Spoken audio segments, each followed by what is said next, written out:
The sleek exploration vessel of the Meridian species glided through the dark space, its silver hull reflecting the light of distant stars. Captain Firstlight, named for the dawn of his birth, stood proudly on the bridge. This was his people's first deep space mission beyond their solar system, and the excitement among the crew was electric. "Captain, we're detecting artificial structures on the fourth planet," reported Navigator Greenleaf, her antenna twitching with excitement. "The energy readings are unusual." The ship approached the rocky planet, its surface dotted with what appeared to be ancient buildings. The structures had a distinctive geometric pattern that spoke of advanced engineering, yet they seemed weathered by time, or so the Meridians thought. "Prepare the landing party," Firstlight ordered, his heart racing. Their civilization had dreamed of finding evidence of ancient species, but to actually discover such ruins on their first mission, it seemed almost too good to be true. The landing party, dressed in their best environmental suits, descended to the planet's surface in their shuttle. The air was breathable, though thin, and the gravity was slightly stronger than their homeworld. As they approached the nearest structure, they noticed something odd. The building looked old, yet maintained. Suddenly, a door slid open with a soft hiss. A tall figure stepped out, walking with casual confidence. The Meridians froze in place, their eyes wide with shock. The beam wore a simple blue uniform with strange symbols on the chest. "Welcome to Outpost 47, the figure said in perfect Meridian language. "I'm Captain Tom Webb of the Human Stellar Command. We've been expecting you." Firstlight's translator crackled to life, but it wasn't needed. The human was speaking their language as if he'd known it all his life. You're still here." Firstlight managed to stammer. "We thought these were ruins of an ancient civilization." Captain Webb laughed, the sound warm and friendly. "Well, we are an ancient civilization, but we're far from extinct. This outpost was built about 300 years ago. It's one of our older designs. We keep it around because it's quite charming, don't you think?" The Meridians looked at each other in confusion. 300 years. Their own species had barely mastered spaceflight within their solar system, and these humans spoke of centuries-old outposts as if discussing last year's fashion. "Please come inside," Webb gestured towards the door. "We have a welcome center for first contacts. Though I must admit, we usually meet species closer to their home planets. You've done well to make it this far on your first deep space mission." The interior of the outpost was a strange mix of what the Meridians considered impossibly advanced technology and what appeared to be intentionally preserved historical elements. Holographic displays floated in the air, yet the walls bore artwork that seemed to be centuries old. How long has your species been spacefaring?" Firstlight asked, trying to process what he was seeing. "Oh, we made our first ventures into space about 1,400 years ago," Webb replied casually, leading them to a comfortable meeting room. "Though we didn't really get serious about galactic expansion until around 2200. That's when we developed our first reliable faster-than-light drive." The Meridians sat in stunned silence.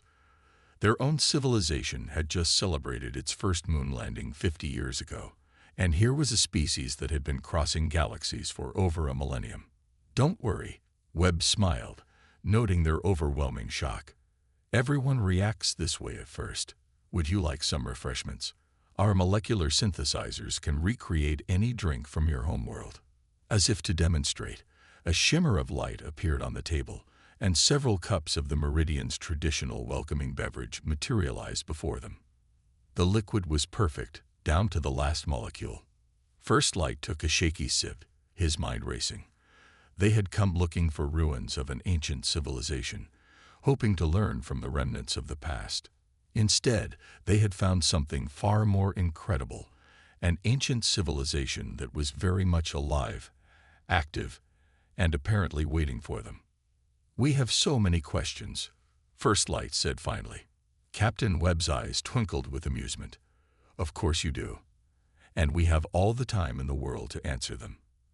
After all, we've been waiting a very long time to meet our new neighbors. The news spread across the Meridian homeworld like wildfire.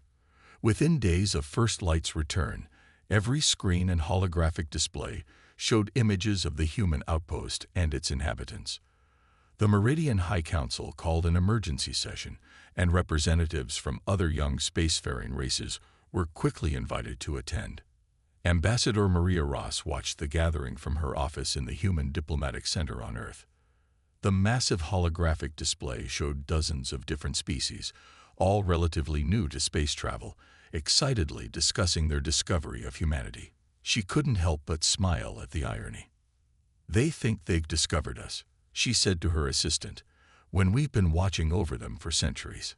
The assistant handed her a dated tablet showing the list of attending species. Besides the Meridians, there were the gas-breathing crystal people, the amphibian-like blue ones, and several other races that had just begun their journey to the stars. None of them had ventured more than a few light years from their home systems before this moment. Maria's mind drifted back to her childhood history lessons. She remembered learning about humanity's first stumbling steps into space, back in the late 20th century. Simple rockets, clumsy space stations, and primitive satellites.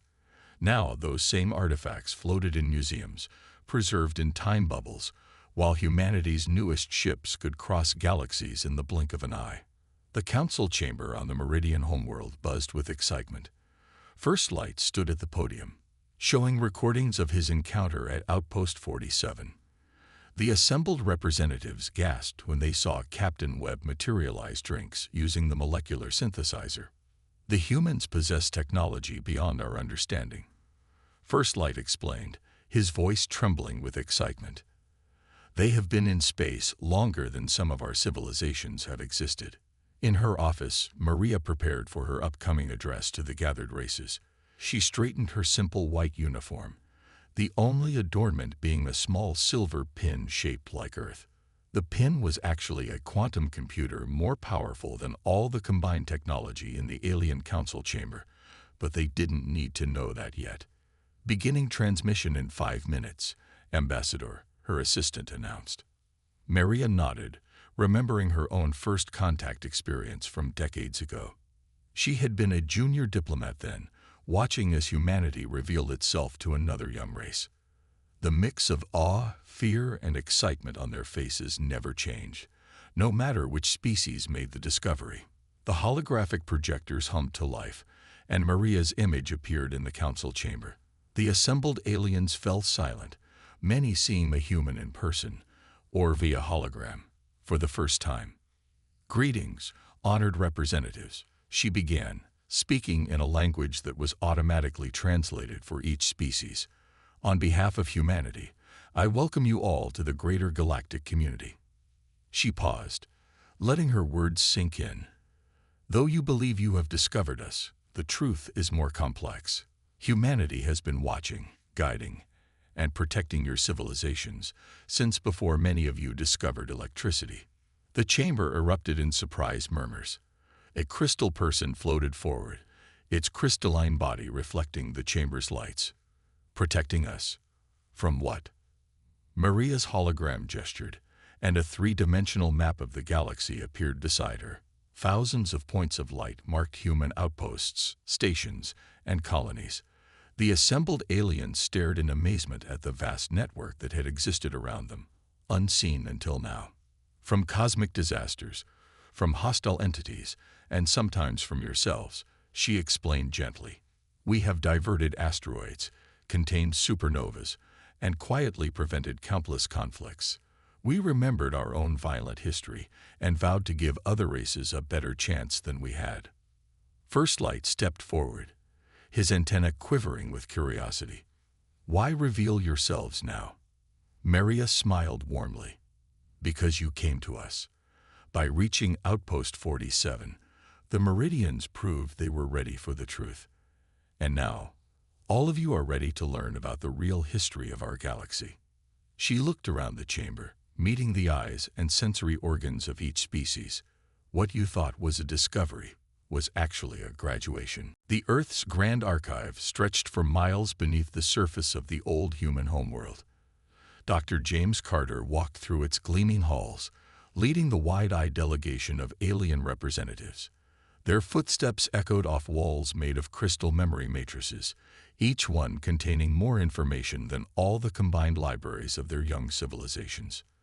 "This section holds our early space history," James explained, gesturing to a nearby wall that sparkled with stored data. "From our first rockets to the colonization of Mars." A blue one named Deepwater moved closer to the wall, his fins rippling with excitement. Can we see some of it?" James nodded and waved his hand. The air in front of them transformed into a three-dimensional display, showing grainy footage of humanity's first steps on the moon. The aliens watched in fascination as a figure in a bulky white suit stepped onto the gray surface. "That was in 1969, James said. "By your standards, incredibly primitive technology. We kept these old videos to remind ourselves of where we started." The display shifted, showing the progression of human spaceflight. The first space stations, the Mars colonies, the mining operations in the asteroid belt. Each image more advanced than the last, yet still primitive compared to current human technology. First Light, who had returned with the delegation, pointed to a particular image. "When did you achieve faster-than-light travel?" The display changed to show the first FTL ship, its design elegant despite its age. "The breakthrough came in 2197, James explained. Dr. Alice Warner discovered how to bend spacetime using quantum field manipulation. This ship, the Horizon, made our first FTL jump to Alpha Centauri." The aliens murmured among themselves. Many of their civilizations were still struggling with the theoretical concepts of FTL travel, yet humans had mastered it over a millennium ago. Moving deeper into the archive, they reached a vast, circular chamber. The walls were covered with images of different alien species, thousands of them. The delegation froze, recognizing their own races among the displays. "This is the Civilization Observatory," James said softly. "We've been watching, documenting, and protecting developing species since we first spread beyond our solar system." A crystal person floated forward, its crystalline body catching the light. "Those are my ancestors," it chimed, pointing to an image of early crystal people emerging from their mineral pools. "You were there." "We were there," James confirmed, "when a solar flare threatened to destroy your spawning pools. Our satellites deflected it. Your people never knew. We've done similar things for many species." The display showed more images, deflected asteroids, contained plagues, subtle interventions that had saved countless civilizations from disaster. The aliens watched in stunned silence as they realized how many times humanity had quietly preserved their existence. "But why?" Deepwater asked. "Why protect us in secret?" James led them to another section of the archive. Here, the walls showed scenes of human history, wars, environmental disasters, struggles, and eventual triumph over their own destructive tendencies. "Because we remembered how hard our own path was," he explained. "We wanted to give other species a better chance than we had. But we also knew that each civilization needs to grow and develop in its own way. Too much interference could be as harmful as none at all." The delegation moved through the archive, learning more about humanity's long history among the stars. They saw records of the first human colonies spreading across the galaxy, the development of technologies their own scientists had barely dreamed of, and the steady progression of humanity from a primitive planetary species to the guardians of countless developing civilizations. "And now," James said, reaching the final chamber, "you're ready to join us in this great responsibility." The room lit up, showing the current state of the galaxy, thousands of human outposts protecting hundreds of developing worlds. First Light looked at the display, then at James. "You're offering to teach us?" "Yes," James smiled. "It's time for you to learn what it truly means to be an advanced civilization. The real question is, are you ready for that responsibility?" Admiral Peter Stone stood at the command center of Guardian Station Alpha, his weathered face reflected in the massive viewing screen. Before him, The alien delegation watched in awe as thousands of human ships moved in perfect formation across space, each one more advanced than anything their civilizations had ever built. The Guardian Protocol began in 2890, the Admiral explained, his voice calm but commanding. That's when humanity realized we weren't just exploring space anymore. We had become its custodians. The screen shifted to show a historical recording. A younger human stood at a podium, announcing the creation of the Guardian fleet. The date stamp showed it was over 500 years old, yet the technology visible in the recording still seemed advanced to the visiting aliens. "Would you like to see how we protected your worlds?" Peter asked, looking at the assembled group. They nodded eagerly, their various forms of agreement showing through their different physiologies. The display changed to show the Meridian home system from 30 years ago. A massive solar flare erupted from their sun, large enough to have wiped out all life on their planet. But before it could reach them, a network of hidden human satellites activated, creating an energy shield that deflected the deadly radiation. "We were there," Peter said softly. "You never knew you were in danger." First Light's antenna trembled.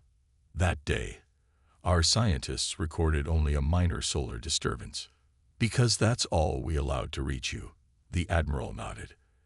"Every species deserves the chance to develop without living in fear of cosmic disasters." The screen shifted again, showing various human monitoring stations disguised as asteroids, comets, and space debris near different alien worlds, each one packed with technology far beyond the understanding of the species they protected. "But it wasn't just natural disasters we guarded against," Peter continued. He pressed a button, and the display showed something that made the aliens gasp. A massive dark shape moved through deep space, an ancient automated weapon left over from a long-dead civilization. This machine was programmed to destroy any developing technological civilization it found, the Admiral explained. "We discovered it heading toward the Crystal People's home system 200 years ago." The recording showed human ships intercepting the weapon, disabling it with technology that seemed to bend the laws of physics themselves. The crystal person in the delegation chimed in distress, its crystalline form vibrating with emotion. "Your entire civilization was barely beginning to form writing systems then," Peter said gently. "You never knew the danger existed. That's how we preferred it." Deepwater moved forward, his fins rippling with curiosity. How many times did you save us?" The Admiral gestured, and the screen filled with data. Thousands of interventions, millions of monitoring reports, countless moments where humanity had stepped in to preserve developing life. The aliens stared at the numbers, trying to comprehend the scale of protection they had received. "The Guardian Protocol isn't just about protection," Peter explained. "It's about responsibility. Power without wisdom is dangerous. Technology without compassion is destructive. We learned these lessons the hard way, through our own history of wars and mistakes." He turned to face the delegation fully. "Now you're beginning to enter space, to discover the true nature of the cosmos. And with that discovery comes a choice." The screen changed one final time, showing the current state of known space. Hundreds of young civilizations, all at different stages of development, all under humanity's quiet protection. "You can remain as you are, continuing your development with our guidance," the Admiral said. "Or you can join us, learn our ways, understand our technology, and help us protect the next generation of emerging civilizations." First Light stepped forward. "You would share such power with us." Peter smiled, but his eyes were serious. "Power isn't what makes a species great. It's how they choose to use it. That's the true heart of the Guardian Protocol." Lieutenant Anna Miller sat at her defense control station, watching the situation unfold with practiced calm. On her screens, 20 ships from the Stone Circle faction of the Meridians were approaching Earth's solar system. They had broken away from their main delegation, refusing to accept humanity's status as guardians of the galaxy. "They're broadcasting a message," her assistant reported. "They say they want to prove themselves equal to humanity." Anna sighed. This wasn't the first time a young species had reacted this way to discovering they weren't the most advanced civilization in space. The Stone Circle faction believed that humanity's claims were exaggerated, that no species could be so far ahead of others. "Let them come a bit closer," she ordered. "Let's see what they're planning." The Meridian ships were impressive by their own standards, the best their civilization had built. Their hulls gleamed with new metal, their weapons charged with energy. But to humanity's sensors, they looked like children's toys. "They're charging weapons," her assistant noted. "Shall I activate the defense grid?" Anna shook her head. "Not yet. Standard protocol is to give them a chance to reconsider." She opened a communication channel. "Stone Circle vessels, this is Earth Defense Control. Please power down your weapons and state your intentions." The response came quickly, filled with pride and challenge. "We reject your claims of superiority. We will prove that we are your equals in combat." "There's no need for combat," Anna replied calmly. "We can show you proof of our technological level peacefully." The lead Meridian ship fired a warning shot, their most powerful weapon, an energy beam that could destroy a small moon. The beam traveled toward Earth, but simply disappeared halfway there. Absorbed by defenses so advanced, they were invisible to Meridian sensors. "Last warning," Anna broadcast. "Power down your weapons and accept escort to a diplomatic station." Instead of complying, the Stone Circle ships formed an attack pattern. They were brave. Anna had to give them that. Misguided, but brave. "Defense Protocol Theta," she commanded. Her fingers danced across the control panel, activating one of humanity's most basic defensive systems. In space, nothing seemed to happen at first. The Meridian ships continued their approach, weapons ready. Then, one by one, their ships simply stopped. No explosions, no damage, no casualties. They just ceased moving, hanging in space like sculptures. "What did you do to them?" First Light asked from behind her. He had been watching with the loyal Meridian delegation, his antenna drooping with shame at his people's actions. "We turned off their engines," Anna explained. "A simple trick we learned about 800 years ago. Their ships are fine, their crews are safe. They just can't move." On the screens, the Stone Circle crews were frantically trying to restart their ships. Their most advanced technology had been neutralized as easily as flipping a switch. "Now watch this," Anna said, pressing another button. A massive hologram appeared in front of the disabled ships. It showed the true extent of Earth's defenses, layers upon layers of technology that the Meridians couldn't even begin to understand. Force fields that could contain supernovas, weapons that could move planets, and energy shields that could withstand the death of a universe. "We don't show off our full capabilities often," Anna explained to First Light. "We find it's better to let younger species focus on their own development, rather than comparing themselves to us." The Stone Circle ships hung silently in space, their crews now watching the holographic display with growing understanding. Their sensors confirmed it was all real. They had just challenged a civilization so far beyond them that the gap was almost impossible to comprehend. "Send in the diplomatic ships," Anna ordered. "Let's bring them in peacefully. They've learned their lesson." First Light looked at the lieutenant with new respect. "You could have destroyed them easily. Why show such mercy?" Anna smiled. "Because that's what advanced civilizations do. Power isn't just about having the strongest weapons.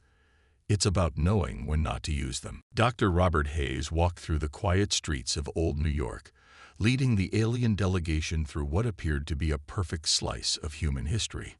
The buildings, the roads, even the plants were all preserved exactly as they had been 500 years ago. But this wasn't just a museum.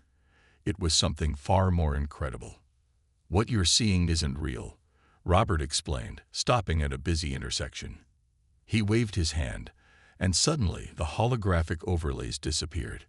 The aliens gasped as the true Earth was revealed, a world of crystalline structures and flowing energy patterns where the very ground seemed alive with technology.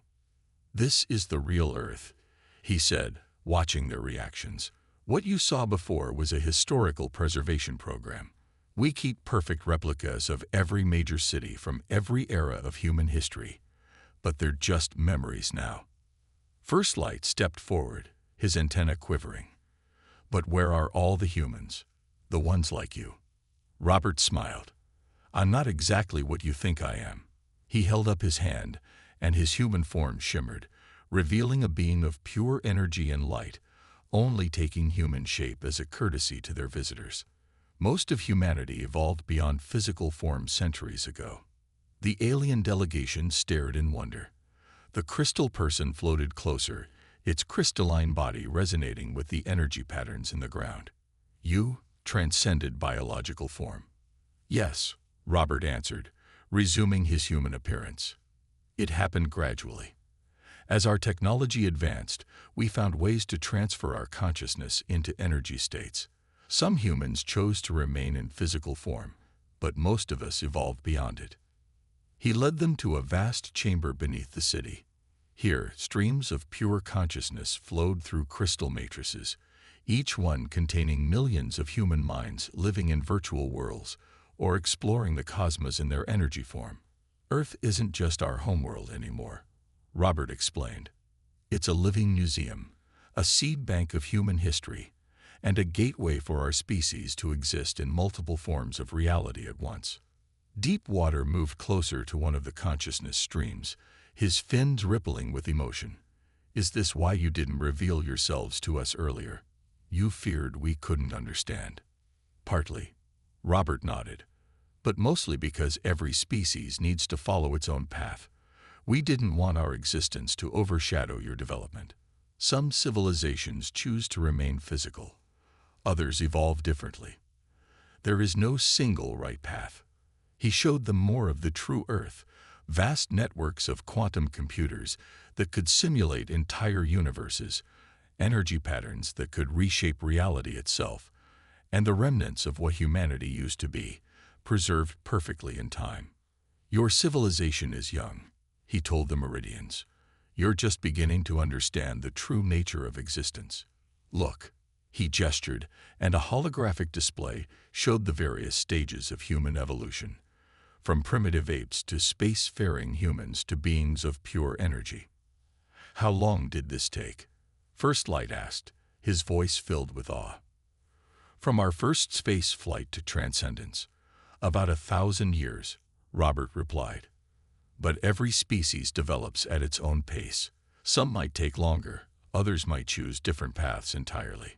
The aliens watched as more holograms appeared, showing possible futures for their own species. Not predictions, but possibilities. Different paths they might choose to follow. This is why we protected you, Robert explained. Not because we thought we were better, but because we wanted you to have the freedom to choose your own destiny, just as we did. He turned to the delegation, his form flickering between human and energy being. Earth isn't just a planet anymore. It's a testament to what any species can become when given time and peace to develop. And now, we offer you the chance to learn from our journey, while finding your own path forward. The aliens looked out over the crystalline landscape that was the true face of Earth, finally understanding that they hadn't just discovered an ancient species, they had glimpsed their own possible future. 1 year after the revelation of humanity's true nature, the Great Hall of the newly formed Galactic Council buzzed with activity. Representatives from 50 young spacefaring races gathered under the guidance of their human mentors. Among them sat First Light, now serving as the chief representative of the Meridian people. The human Grand Council appeared as shimmering forms of pure energy, taking only vaguely humanoid shapes. They had decided to stop maintaining the illusion of physical form, allowing the younger races to see them as they truly were. It had taken some getting used to, but now it seemed natural. The mentorship program has exceeded our expectations, announced Council Leader White, her energy form pulsing with soft light. In just 1 year, 17 species have achieved breakthrough developments in their technology. First Light stood to address the council. His people had been the first to discover humanity, And now they were the first to master some of the basic technologies that humans had shared. With humanity's guidance, we've learned more in 1 year than we had in the previous 50. The council chamber itself was a testament to human engineering. It existed simultaneously in physical space and in virtual reality, allowing both energy beings and physical species to interact naturally. The younger races had been amazed to learn that humans could exist in both states at will, choosing physical form when needed but preferring their energy state. "We have something to show you," First Light continued. He activated a holographic display, showing a Meridian ship using its new quantum drive technology that humanity had helped them develop. Our first ship capable of crossing galaxies. The human council members pulsed with approval. They had carefully selected which technologies to share, ensuring that each species developed at a pace they could handle. Some technologies would take centuries before they were ready to receive them. But that was fine. Humanity had learned the value of patience. A young crystal person chimed in, its voice filled with excitement. "Our people have begun to understand the quantum nature of our crystalline forms. The humans helped us see our own potential." Council Leader White moved to the center of the chamber, her energy form expanding to fill the space with gentle light. "This is why we waited so long to reveal ourselves. Each of you needed to begin your own journey before learning of ours. Now you can develop with understanding, not fear." The chamber's displays showed images from across the galaxy. Young civilizations taking their first steps into space, others making breakthrough discoveries, and some just beginning to look up at the stars, all under humanity's watchful protection. "Remember," White continued, "power is not the goal. Understanding is. Some of you may choose to remain in physical form forever. Others might follow our path to energy beings. There is no right choice, only the choice that is right for your species." First Light looked around the chamber at the gathered representatives. A year ago, they had thought themselves alone in the universe. Then they had believed themselves primitive compared to humanity. Now they understood. They were part of something greater, a cosmic community where each species could grow and develop in its own way. "And what of the species yet to emerge?" asked Deepwater, his fins rippling thoughtfully. A human member named Lightweaver floated forward. "That will be your responsibility too, in time.